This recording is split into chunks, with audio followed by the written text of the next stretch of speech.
Hey, welcome to the Tolleson Mack podcast. I'd like to thank Rocky Mountain Elk Foundation for giving us this room and all their hard work and everything that they do.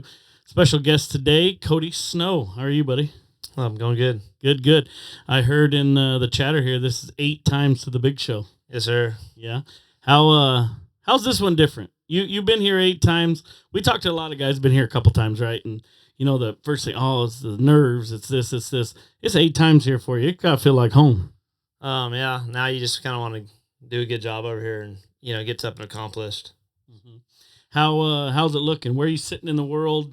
Kind of give the viewers or the listeners a little bit of that. We're 14th right now, so we got a long ways to go, but, man, anything's possible at 30,000 a round, right? Yeah, no, it's good. I mean, we have a game plan, try to win as much as we can and just give ourselves a good chance at the last night. So, we don't really just need to go just get times. We need to try to win big checks because that's kind of the difference now. Making 8 times, you kind of want to do something over here. You don't want to just pluck along. Yeah, and that's I guess that's to my point, right? The first couple times you're here, you're just happy to be here. Yeah, you're just happy to win a round or whatever. But now I kind of know what it takes in the last couple rounds, and so you know how to win a little more over here, I feel like. Yeah. Did you watch the steers run through? Yeah, we roped them through. They were all pretty dang good. They're all probably the same speed, maybe a couple fast ones, but they're pretty good set this year. Yeah, they always bring really nice cattle, huh? Yeah, I mean it's hard to beat fresh Mexicans. I mean Bobby Joe does a really good job. I mean they look like show cattle with horns, So did you rope at the Jingle Bell? No, I didn't go to that. No. That's where they roped them. Yeah, they roped them. Somewhere else too. Broke them in at Jurger's house, and then from there they went to the Jingle Bell, and that's where they kind of do a rough cut on them, and then came over here. I think they cut 2 more off over here that kind of want to lay down the chute, but pretty good set, really. So is that going to be an issue for the headers if one lays down a little bit, right? You're allowed 30 seconds in the box, and if something happens, they'll kind of it's not ideal when they're fighting the chute because you're trying to get a good go over here, and if you miss it, then it's hard. I mean, right. You've been here, you know how it is. But I think Cole Davidson said it. If you're winning, it's the smallest arena you ever roped in. If you miss, it's the biggest arena you've ever. When you ride out, it's like a ride out of Houston, huh? Yeah, like I've had it go bad, and the steer won't leave the arena, and then you're chasing it around, and then I've tried to rope it again and missed him again. So now I just want to leave without the steer. You just want to leave, period. Yeah, you're just like, well, you guys just get it out. That's what you're paid for. Pickup man, bring the pickup man at. And they fine you so much at the finals if you do anything, so it's better off just get out. Yeah. That's why I mentioned it. I've been fined several times, but it's just little things that I yelled the F word on the way out of the arena. No way. And I was completely out of the arena, and I was just frustration got to me. But it's like Cody says, you're trying not to make too many mistakes, but if I know the rule is 30 seconds in the head box, and if you're laying down, they'll kind of halfway fine you, right? There's been over the last couple of years, I've been fined. I went and looked at the fine list just because I like to look at it and see. See what Rocker got fined for yesterday. One year JB Mooney was wearing a feather and he got like 1,000 a night, and just kept taking it, and I'm like, all right, and then. Cool. That I went over there one night, didn't even know I took too long in the box. The steer fought his head for the first 15 seconds. While my horse was standing there, I rode her forward, reset. I got 250. And it just kind of rubs you wrong. It's like, oh, all right. Is that just here at the finals, or is that any other rodeos do that? They love it here. Yeah. This is their bread and butter, Yeah. But What was wanting to get everybody from the rodeo into the casinos as fast as possible.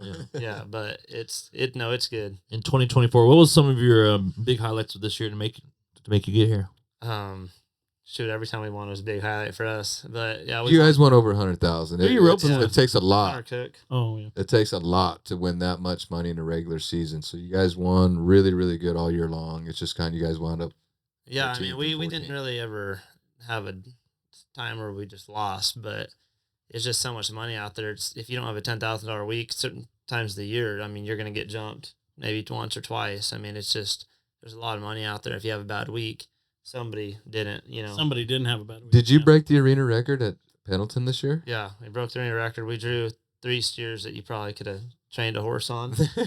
But I mean, God was on our side. Hey, that's part of the game over there. I mean, Wes Miller I called him, needed a trade. Nobody would want to trade us the last perf. He trades us the first round and the second round. He happened to draw really good. Yeah. And I called him. I said, you just made us the finals. I That's appreciate awesome. you. You just broke the arena record over. Yeah, he's like, and he's a fun haver. He's like, oh man, I love that.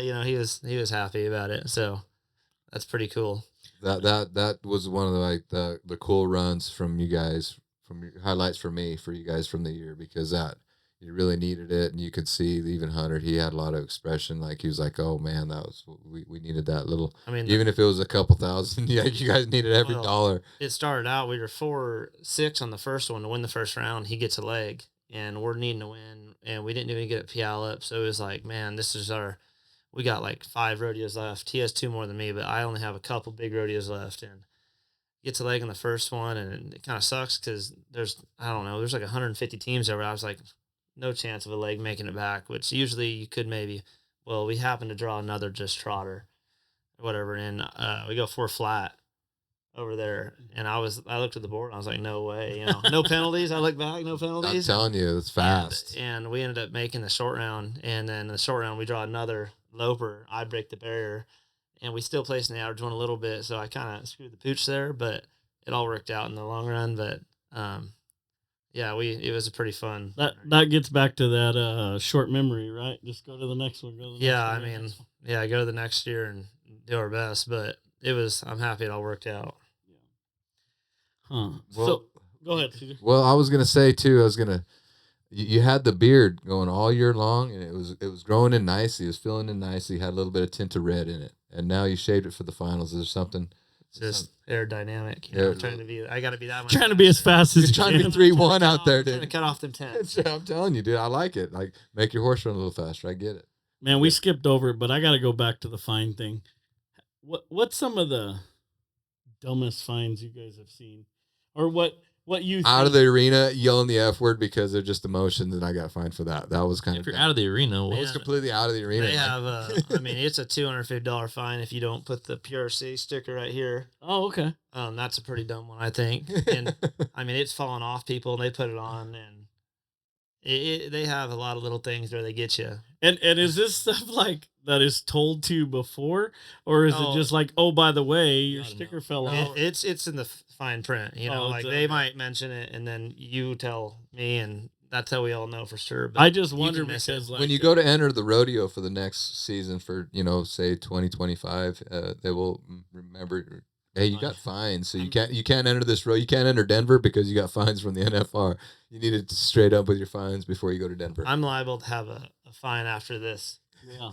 Oh shit. People, hear about this. Yeah. There's no. You're pretty good. You're pretty good. So Dusty Tuckness's dad Timber, he sneaks down there kind of every year, and he'll take a picture every once in a while of the fine list. Yeah. Rocker's always at the top, and a couple bull riders, but it does seem like the team ropers are always up there for something. I think it's the headers get fined a lot for in the box, and then steers fighting the chute a little bit. It's like, well, what they're just like Cody said, they're gonna kind of regather the horse up. They're gonna swing the rope. Going at $30,000. Exactly, and I'm telling you, if you miss it, the time you have to stride when the steer leaves, you're 4.8 and you're not winning much. Right. And if you nail the barrier, you're at the hip and you're 3.8, and it's like that's 30,000 to just getting through that night. So it's almost like they set it up to be like Vegas because we are in Vegas. You just need to take that $250 gamble and be 3.8.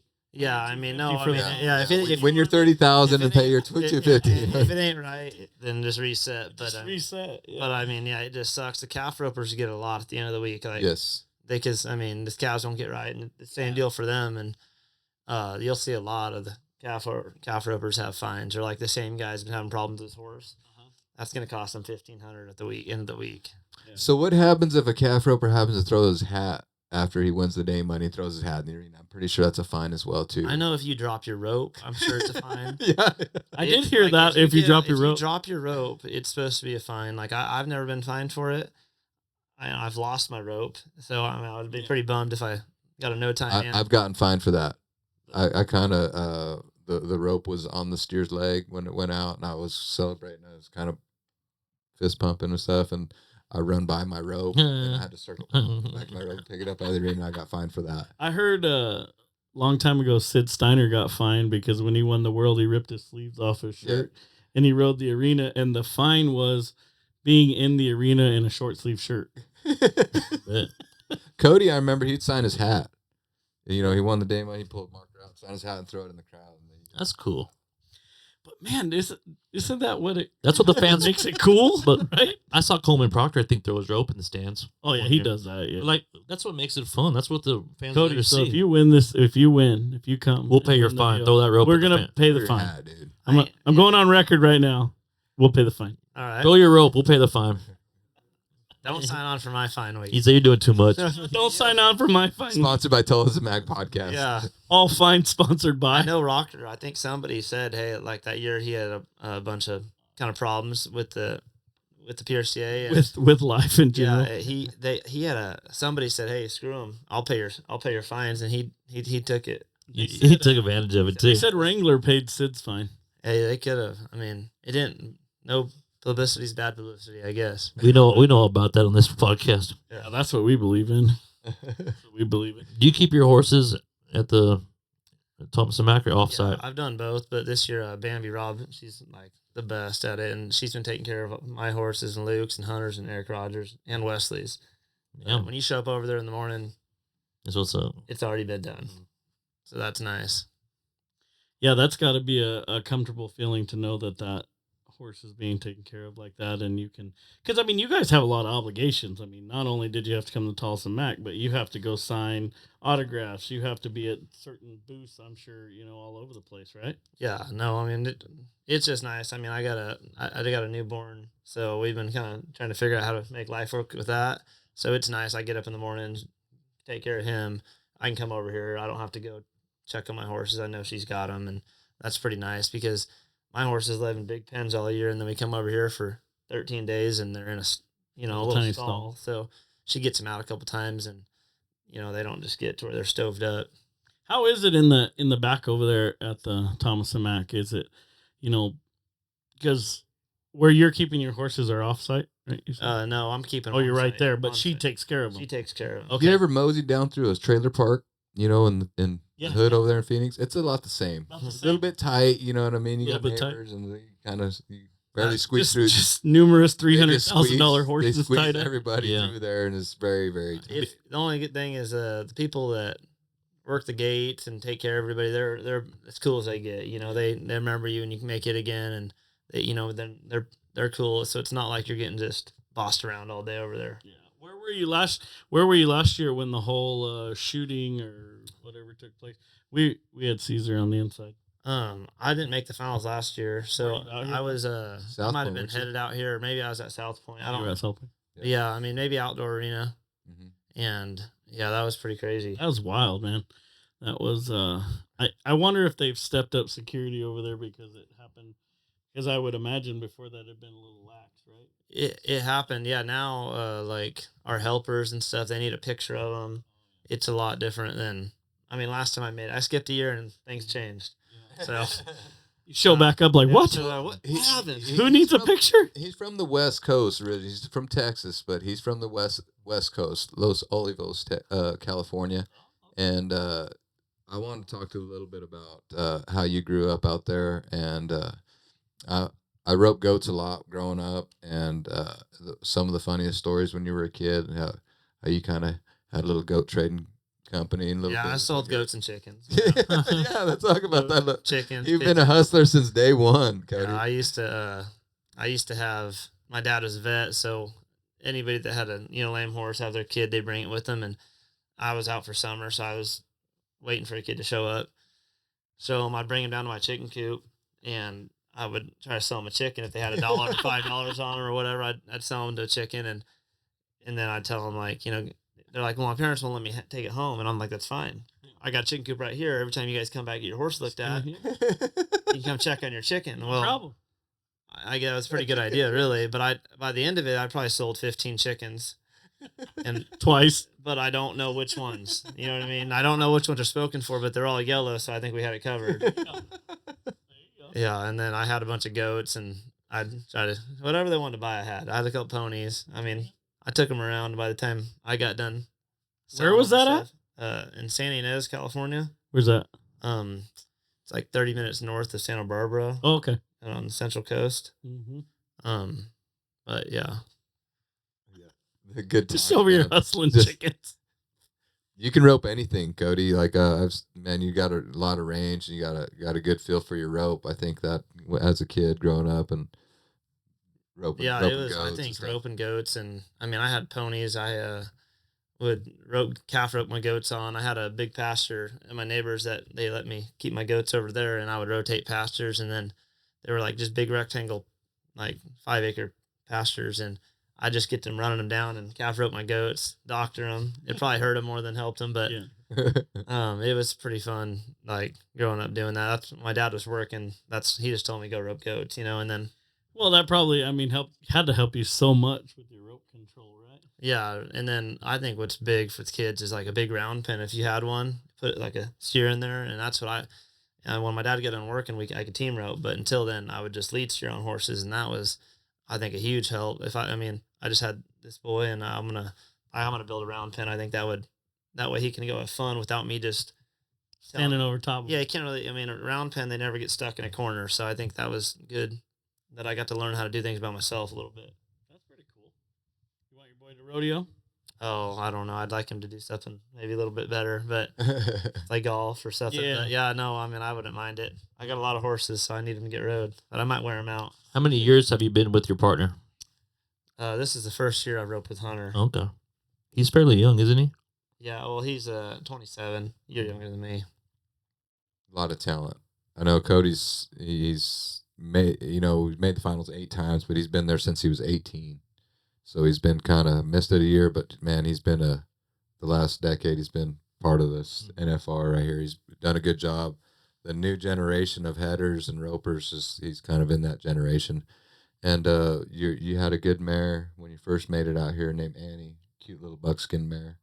She's kind of a little bit rodeo kind of got to her a little bit, kind of. Yeah, she's a little she's bit. got some arthritis, Yeah. but yeah, no, that mare was awesome. Yep. I bought her when she was 4 and made her, and I started rodeoing on her when she was 6. Yeah. And I had 2 horses that they're both by the same stud from Rick Machado, and yeah, they've been great horses. But this is the first NFR I haven't been able to take her to, Yep. so I'm just gonna start breeding her. And What's your lineup looking like this week? I got a 16-year-old black horse called Ringo from McFarland's in Idaho, and I'm planning on starting on him. And I have also the Billy Diamond horse I bought from Shane Boston that Billy Jack Sabins trained. He's my second horse, and he felt really good in the run through too. I just gonna go with 16-year-old over 6-year-old just to start it off. Nice having some options for sure. I think that's what helped you get back to the finals this year. You kind of got your head horses lined out, and you had plenty good enough, but you got your head horses lined out. Got your partner, really good healer, and you guys are back again. Yeah, Hunter, he's a great partner. It makes a big difference when your partner's just, he's all in with me all the time. Team player, man. You guys are the same age. You guys got the together. same goals. You guys get to practice all the time. Talk to us a little bit about that. Yeah, we rope. If we rope 5 days a week, we're roping at least 3 of them together, and JD McGuire and Hunter have a bunch of horses together, and it makes it where Hunter has, I think, he's building a pretty good cavalry of horses. I mean, there's not one, the 4-year-old, we practice on 4-year-olds, and I'd spin them for real, and he rolls around there and heals them like they're 8, and then goes to the maturity. He's been doing great on them. Their program's been working really good, so I'm pumped for the next 10 years. He's going to be mounted. So I'm just trying to build up my head horse string, and then we could have a really strong team. When you guys match up for the first year, like you said, this is your first year roping with him, and you guys get in the truck together and start traveling, have you traveled with him before, or do you just load up in the truck? I buddied. We just became best friends. Well, we've been like second partners and third partners. Oh, we jackpot a lot together, and that's cool. we live around each other. So, and we've always done good jackpotting together. And then so I was kind of always thinking I'd like to rodeo with him, and but we buddied with Luke and Hunter the last couple of years. So I've traveled with them a lot, and we're kind of like brothers. So it works out pretty good. There's no, we can talk to each other pretty easy, and there's no hard feelings. So I think that makes it good. Yeah, that short memory has to be tough, right? When you one or the other misses, and then you got to get in a truck for 10 hours together. Yeah, I mean, but it's good roading with someone that's got a good, like, he's motivated, so he's not going to get down and want to quit, or he's good for me because I'm hard on myself, and he stays positive, so it helps. Kind of balance each other out. Yeah, you don't need two negative guys in one Oh, rig. that ain't gonna be no fun. You can get headed home pretty quick. Yeah, that ain't gonna be. They don't sound bad. Let's take a week off. That doesn't sound bad. Throughout the year, when did you set out in the beginning of the year you want to make the finals, right? I mean, that's planning to. That's your goal. About what rodeo or what time of the year do you look at him in the truck and say, "Hey, we got a chance. We're sitting in the right spot." Denver. First one. The first one. I mean, on paper, I think that your team should feel good enough that you're going to make it. Mm-hmm. And then, I mean, there's nowadays you don't really know you got it made until, the very end. Last couple. Nowadays it comes down to last year, right? Governor's Cup. 108,000 to make it this year, and I mean, who knows what it's going to take next year? All these rodeos keep adding more money, so I mean, you can't really count your ducks until it's over. I mean, you could have 100,000 one at Cheyenne, and it might not be enough next year. Right. You have to win at least another 15,000. I mean, next year, who knows? So how much, you're saying you got to win 100, 108,000, 110,000, whatever. How much of getting you down the road do your sponsors help you? Oh, tremendous. I mean, diesel's crazy high. I mean, especially the last couple of years it's been, so that's helped out a lot, and just I mean, it's huge. So when these guys come to you and they want to sponsor you, do you sit down with a sponsor package and say, okay, this is what we want, this is what we need, or is it kind of what they bring to the table?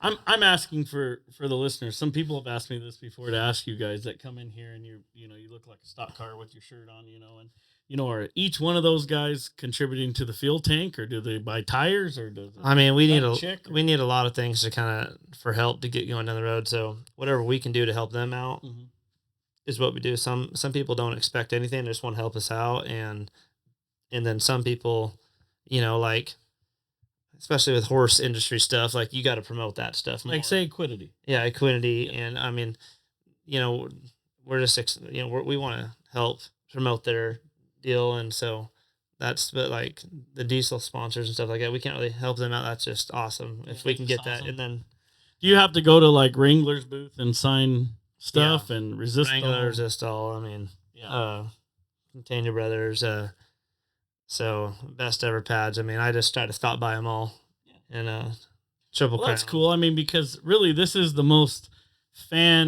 I think the most fan accessible sport. Right? Yeah, no, we get to face to face. We can just walk down the hall and see you walk into the Wrangler booth. You know what I mean? If Tom Brady was walking down there, he'd have a lot of security. Yeah. I wouldn't be able to run into him. I hope it gets to that. You know what I'm saying? I hope it gets to that. That means we're making a lot. Right? But and I think it will. You think it will? I hope so. Yeah. I mean, it's getting bigger and bigger every year. Yeah. Hopefully for my kid, it'll be that big. 30,000 around. Yeah, that's great. It's shake a stick at him. No, that's awesome. A guy can win more right here than all year. Of course, you set out. You want to make the finals. You want to be world champ every year. Of course you do.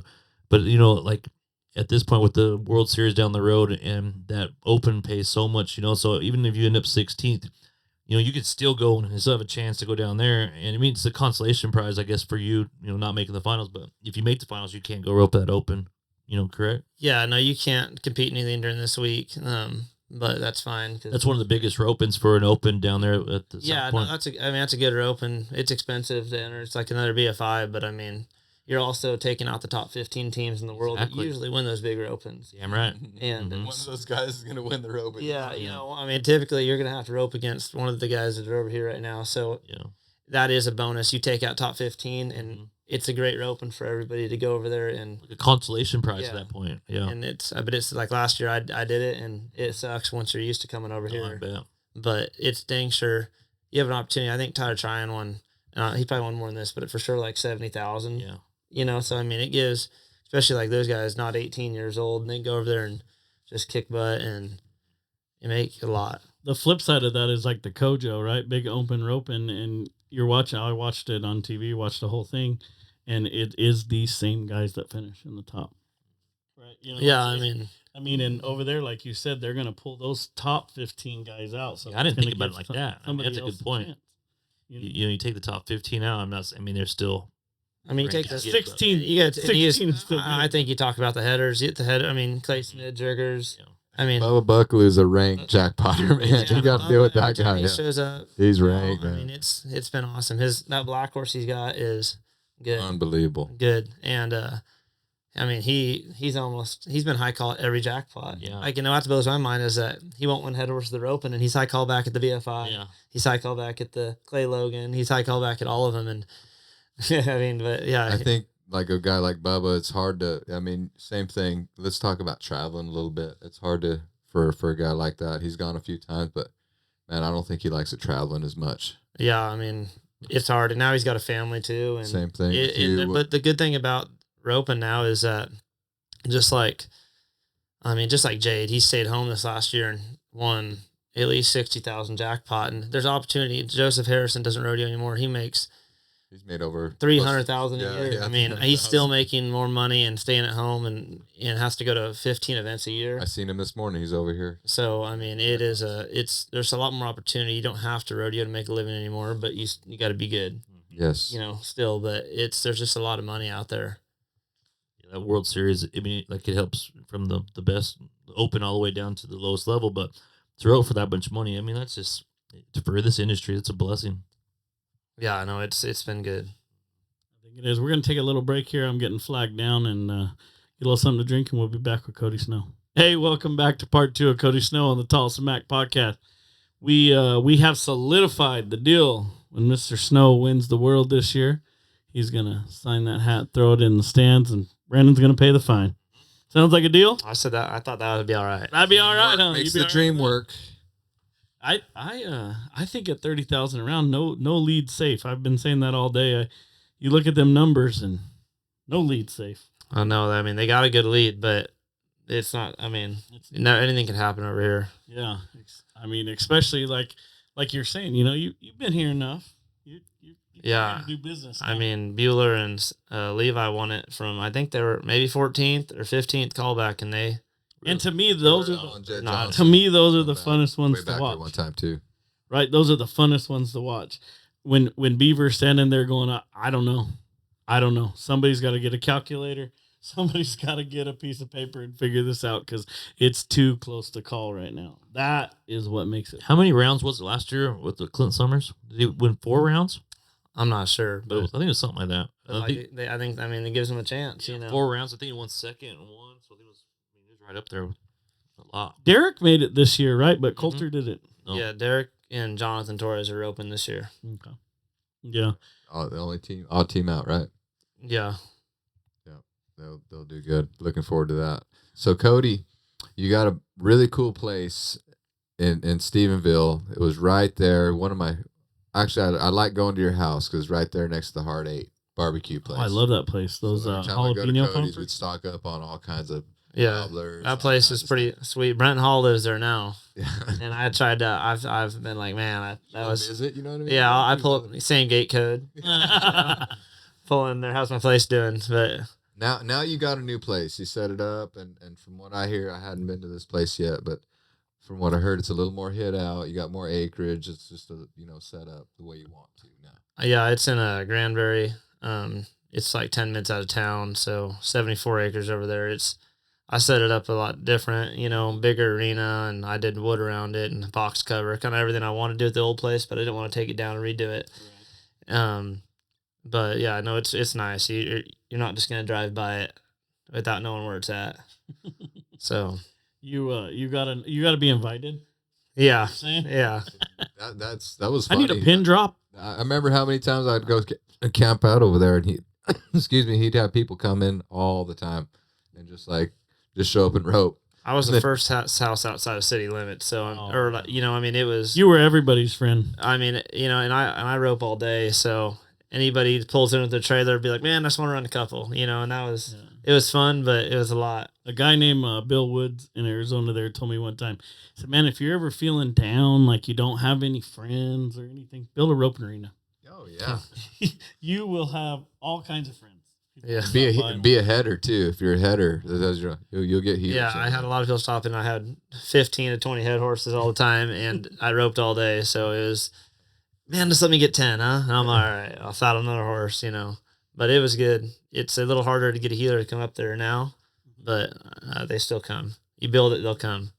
But you probably get the right ones to come up there now. Yeah, I mean, I never had the wrong ones. I just had a lot of them. I had a lot of obligations to hit. I mean, I had four healers, I think, living at my house. So, and plus Wesley coming over every day. So they all wanted to heal. Let's talk about how many steers you, like on an average day, how many steers you think you turn? If I'm like a work day, probably like 70.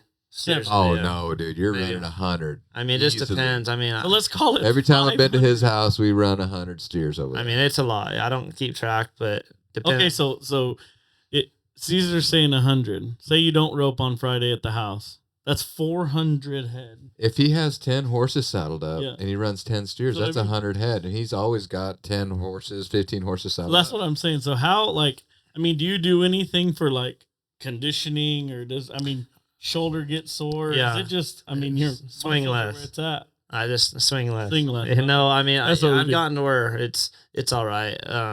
But yeah, it'll riding that many a day and roping on them, it's hard on your body.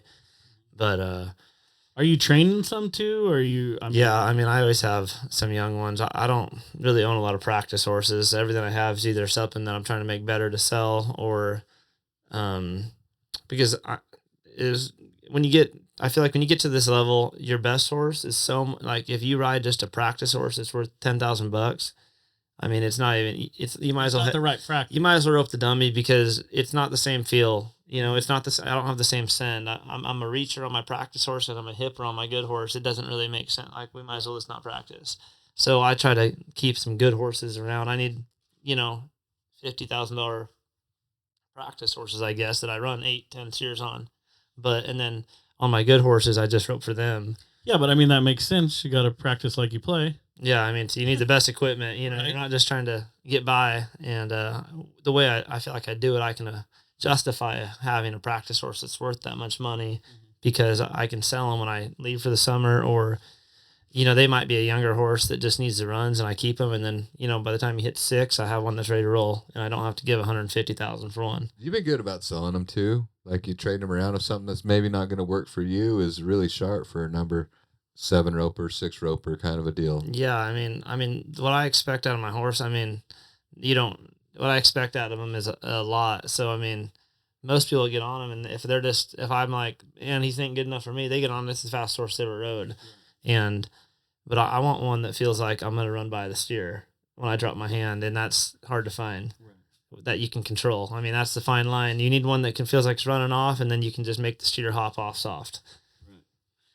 On the edge of out of control, but in control. Yeah, running off so your head lip hits the horns, and then you just need them just to keep the steer's heads. Yeah, that's why they cost so much. People are wondering why they cost $250,000 nowadays. Well, that's the reason why. Simple math: $30,000 a night. Yeah, they cost. Well, just like the World Series has helped out so much. A guy that has a 5-day job can go on the weekends and win $16,000 at the World Series or open with his buddy, and then number 9, and the next week can drive another hour and a half and go to another open and win another $15,000, or Arizona. Then the next week he gets his number raised, and they'll have to go to bigger ones. But yeah. Well, then he'll hide out for a minute and come back out, and yeah. So how many horses did you say like say this year did you kind of get by and kind of ride, trade around, and then maybe sell, and then maybe you only kept one out of the, say you got 5, you only maybe kept the one for yourself out of the 5 you bought and traded the other ones off, correct?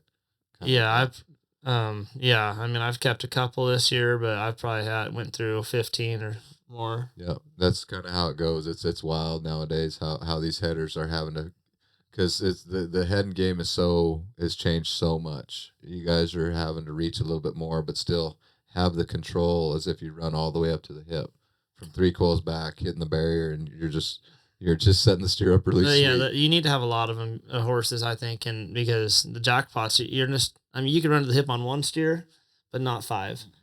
Yeah, there's just no, unless everybody's missing. Most of the time it's in the short go. You can slow down the short go if you need to, but you're going to be blasting the whole time. Yeah, it's either blasting the first one or blasting the short round. You're either going to be fifth high callback and have to be 5'4" and make the fastest run of the day to win second or third, or semi blast the whole time. But that's hard on your horse needs to be on your team for that.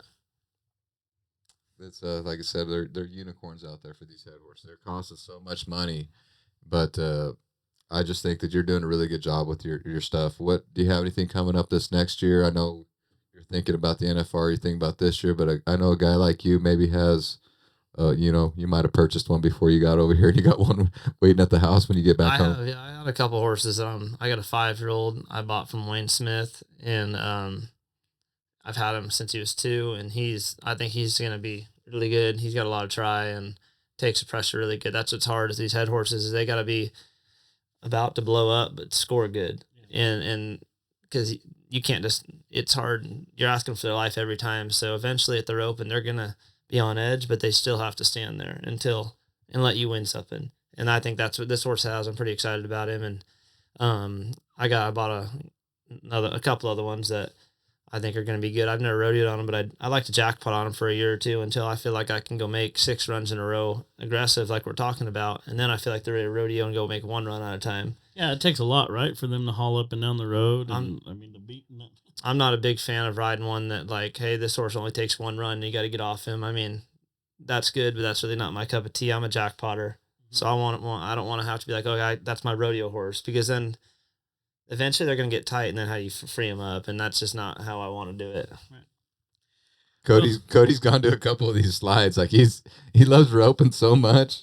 He'll go to these 12 slides around the house over there just to kind of go rope. He wants to compete every day. It makes me feel sharp. Like going to those ropings, you can go like fundamentally. That's all I practice, fundamentals all the time. Put a couple runs together, fundamentals. And then I go to those slides and I get to practice behind a barrier and time against me, and it keeps me sharp. So when I go rope against Riggers and Clay Smith and T Wade, I'm used to going aggressive because I go slow all day.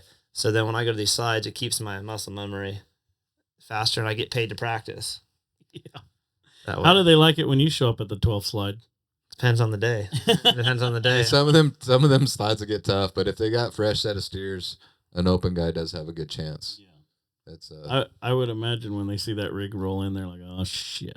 I don't know about this. Wasn't the greatest day to get off the couch. I've been to some slides where I think there's some people like, I didn't think all these guys were showing up today. Yeah. And especially in Stephenville, you might show up and highest number of guys there is a 7, and you might show up there and the lowest number of guys there are 5 or a 7 maybe too. I have a couple world champions over there. You'll have. I've been. Well, that's what you were saying. And I never thought about that, but you're taking the top 15 guys out of that open down the road. Yep. That's something to think about.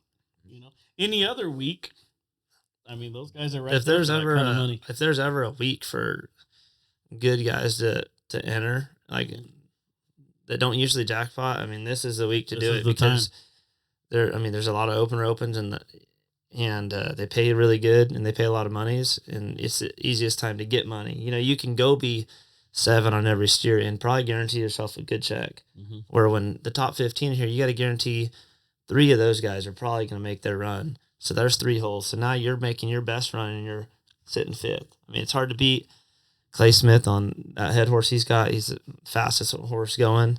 And Junior Noguera, if they go catch their 5. It's just how it is. Especially he's on that Lucky Bucky. Oh, yeah. Lucky Bucky's a winner. Yeah, you put Flinny and Lucky Bucky together, and the Lucky Draw's good. The steers are wanting to stop. You're coming up on them so fast. Yeah, they are. It's so awesome to watch them work. All right. Well, I think we're going to let you get out of here. Your appreciate it. Wife's downstairs, right? Shopping? Yeah, she's been texting me. All right. We'll let you get out of here, buddy. Well, good luck for coming in. And good luck. Thanks for having me. Thank you, Cody. Do not forget about our deal we made. I hope I get the opportunity. I swear. Get you fined over. We want you to. Maybe pay a couple more than fines. I will. Too. Shit. Throw it far, though. All right. Thank you.